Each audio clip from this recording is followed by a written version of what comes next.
தளபதி கிட்ட மறுபடியும் மண்ணை கவ்விய அஜித் குமார். என்ன நடந்துச்சு அப்படிங்கறத பத்தி இந்த வீடியோல டீடைலா பார்க்கலாம். தமிழ் சினிமால அஜித் அண்ட் விஜய் ரெண்டு பேருமே முன்னணி நடிகர்களா இருந்துகிட்டு இருக்காங்க. இவங்களுக்குள்ள இருக்க போட்டி பல வருஷமா இருந்துகிட்டு இருக்கு. ஆனா சமீப காலமா தளபதி அஜித்தை விட முன்னிலையில இருக்காரு அப்படிங்கறதுல எந்த ஒரு மாற்று கருத்தும் இல்ல. தமிழ் சினிமால ஒவ்வொரு தலைமுறைகளும் ரெண்டு நடிகர்களை மட்டும்தான் முன்னிலைப்படுத்தி கொண்டாடிக்கிட்டு இருக்காங்க. அந்த நடிகர்களை விட அந்த நடிகர்களோட ரசிகர்கள் மாறி மாறி சண்டை போட்டுக்கிறது இன்னமும் நடந்துகிட்டு தான் இருக்கு. எம்ஜிஆர் அண்ட் சிவாஜி, ரஜினி அண்ட் கமல் அப்படின்னு ஆரம்பிச்ச இந்த சண்டை இப்ப யாருமே எதிர்பார்க்காத உச்சமா விஜய் அண்ட் அஜித் அப்படிங்கிற பேர்ல பெரிய அளவுல சண்டை நடந்துகிட்டு இருக்கு.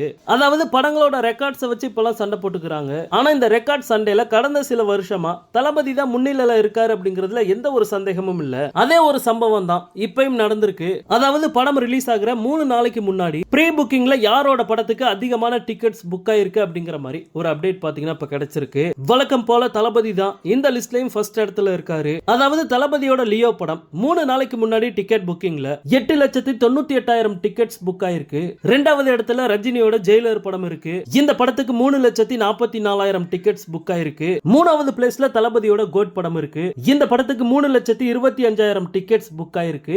நாலாவது இடத்துல தான் அஜித்தோட குட் பேட் அக்லி படம் இருக்கு.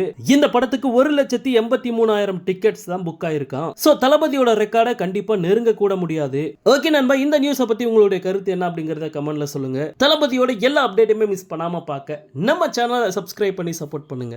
தேங்க்யூ.